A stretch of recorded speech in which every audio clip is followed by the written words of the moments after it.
The movie starts in a futuristic Japanese society. The government has implemented a complex nationwide rule named the Red Threads of Science. According to this rule, when a person turns 16, they are assigned a romantic partner by the government. The partners are chosen after extensive research about both parties, like their hobbies, habits, families, and so on. The main aim of the law is to encourage successful marriages and combat increasingly low birth rates, which are threatening a lack of manpower in Japan. Over the years, the system has proven to be fruitful, as almost 100% of government-arranged marriages are successful in producing offspring, and are less likely to get divorced. The only drawback of the law is that people sometimes fall in love before they turn 16, and do not want the government to interfere with their love life. In such cases, those who disobey the arrangement face penalties, and get less privilege as citizens. The protagonist of the film is a cheerful high school girl named Aoi. She is about to turn 16 in a day and is super excited about finally getting to meet the love of her life. All her friends are also thrilled for her, as they have been eagerly waiting to turn 16 for as long as they can remember.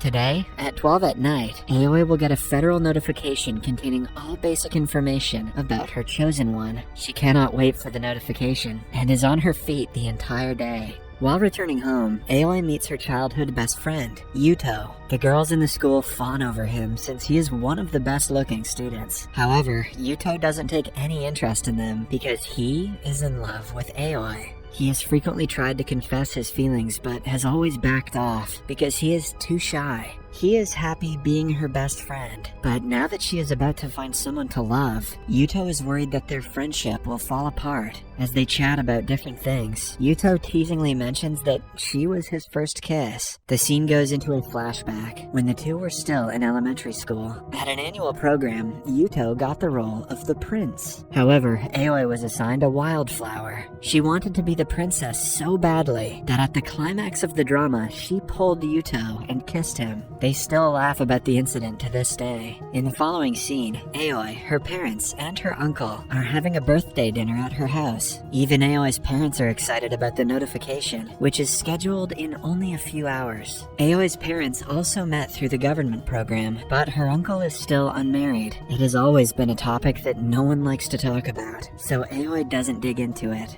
Later, she is given a dress that she wears to bed. As time passes, she gets more nervous, but then Yuto gives her a call. They meet outside, and he hands her a gift for her birthday. It is a penguin showpiece that goes well with her room. Yuto knows everything there is to Aoi, like how she touches her hair when she lies. He easily finds out that she is nervous when she touches her hair and claims that she isn't. To calm her down, they decide to reenact how she will introduce herself to her chosen one. Aoi starts talking about herself, which makes Yuto feel a range of emotions, especially because she is looking at him like she would look at her boyfriend. He cuts her off and confesses his love, taking Aoi by surprise. He also tries to kiss her, but she retreats in shock. Yuto is dumbfounded and can do nothing but apologize. Before they can talk further, they are interrupted by Aoi's match, named Sokuke. He introduces himself and gives her a bouquet of flowers. The man is better than what she had imagined and is dashingly handsome. Mesmerized by his presence, Aoi forgets about Yuto. He congratulates them and leaves right after, giving the other two some alone time to talk. Aoi turns towards her Prince Charming in excitement, but he names a time and place before turning around and leaving abruptly. The poor girl questions if she is dreaming before returning home. They meet at the said place the next day, which turns out to be a fancy restaurant. We find out that Sokuke's father is the chairman of a big hospital, and Sokuke is supposed to inherit the wealth and position someday. He is also looking to go to med school. He is smart and ambitious, but not so big on conversation. Aoi continues talking to cut the awkwardness, but a while later, Sokuke stops her. He pulls her outside, making her blush because of their joined hands. Sokuke then asks her who Yuto is, but cuts her off before she even answers. He doesn't care what kind of girl Aoi is, and thinks of their relationship as a societal formality. Hence, even if she has more guys she is interested in, it doesn't bother Sokuke. Aoi tries explaining that she is nothing like that, but Sokuke cuts her off again. The next day at school, her friends are jealous of her for landing a rich and hot boyfriend. Aoi agrees, but deep down, she doesn't know how to feel about Sokuke. In the following week, they go on several dates, all of which Aoi doesn't enjoy. Sokuke walks too fast for her, doesn't talk much, and never smiles. At one point, Aoi feels like someone is threatening him to date her.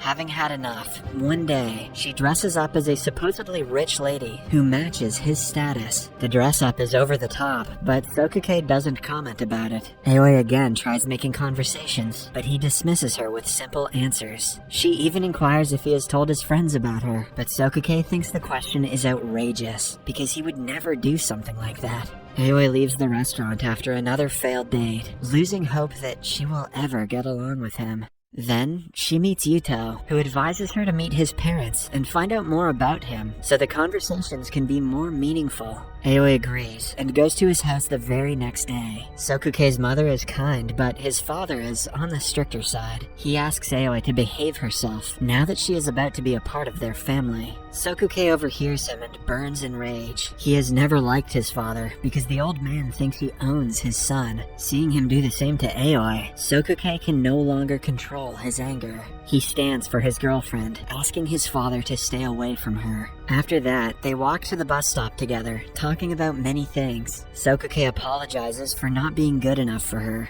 Aoi, in turn, claims that she hardly knows anything about him. But since he stood up for her in front of his father, she is assured that he is a good person. Or maybe he just hates his dickhead dad. Aoi's bus arrives, but Sokuke doesn't let her board it by pulling her around and kissing her. The bus drives away as the two continue kissing. Aoi is over the moon the next day. She thanks Yuto for the advice, even though it didn't work out the way he thought it would. They refrain from talking about his confession and engage in other lighthearted conversations. Yuto's birthday is in a few days, and he will also get to meet his assigned partner. However, unlike Aoi, he is not too excited. When Sokuke and Aoi are on their next date, she brings him to a shop to buy a scarf for Yuto as a birthday gift. After that, they go to an aquarium, but Sokuke is not in a good mood. Sokuke feels that something is fishy.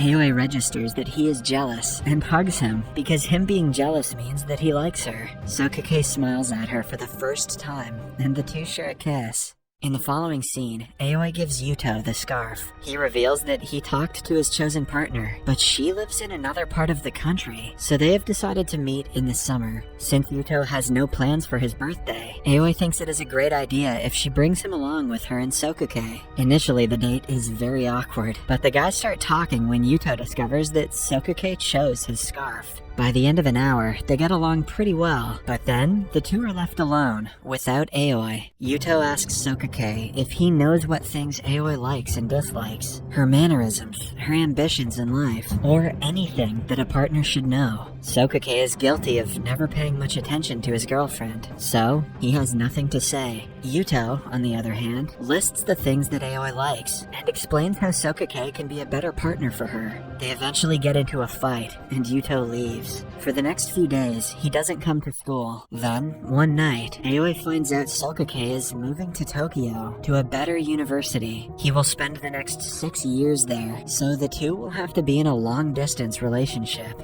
To avoid living apart, he suggests that they move in together. However, this will only be possible if they get married. It is a trend for 16-year-olds to get married and start a family. Hence, Aoi gives it some thought. To clear her head, she goes to her uncle's the next day. He talks about his chosen partner who moved abroad when they were still together. She never returned and is happily married to someone in London. According to him, living with the penalties is easy if you are with the person you actually love. Although scared, Aoi feels ready to start the new chapter of her life. In the following scene, Sokuke and Aoi are in Tokyo, attending an open campus event. Aoi is bored in the lecture, but seeing Sokuke enjoy it makes it worth it for her. After the lecture, they visit several places, eat new food, and have a lot of fun. In the end, Sokuke brings her to a church, and gives her a little cat compartment box that she had always wanted. It brings her joy, which is then multiplied when she finds an engagement ring inside. Aoi says yes, and the two start preparing for the wedding. She also informs all her friends about the proposal, but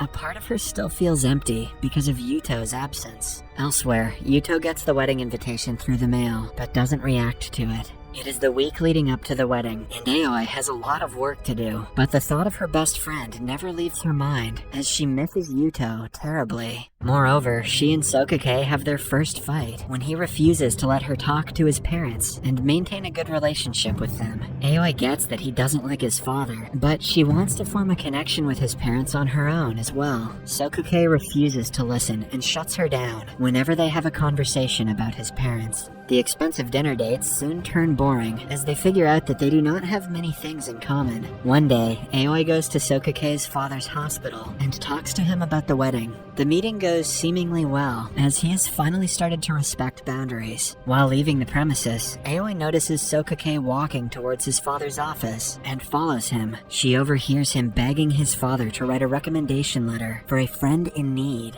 It is soon revealed that the said friend is Yuto, and he has a second-stage brain tumor. His treatment can only be done in an expensive hospital in Tokyo, but after the recommendation letter, he will finally get a chance to save his life. In the next scene, Sokake hands Yuto the papers and asks him to not lose hope, since the chances of his survival are still high. Meanwhile, Aoi sits alone in a park, still unable to comprehend what she heard at the hospital. Since Yuto doesn't want her to know about the disease, she decides to pretend to be unaware. It also makes her realize that she loves Yuto, much more than she lets on. Then finally comes the day of the wedding. The guests arrive at the venue, where all the preparations are done, but the bride and the groom are late. Outside, Sokake meets Aoi and compliments her beauty. He asks her what is making her sad, even though he has a pretty good idea of what it is. When she doesn't reply, he inquires if she is in love with Yuto. Aoi is quick to deny it, but then she touches her hair. By now, Sokake knows what that means. He tells Aoi that her happiness is the only thing that matters, and if she feels like she is about to be stuck in a loveless marriage, she should run away right now. He also promises to handle the guests and the parents before encouraging her to hurry up.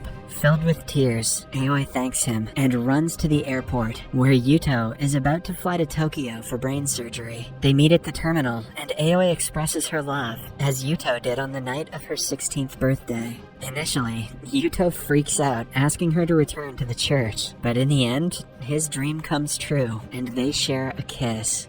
Leave a like if you're like me, and you're really glad this movie didn't end with Yuto's death. Subscribe for more videos like this, turn on notifications, and leave a like to help the channel out. Thank you for watching.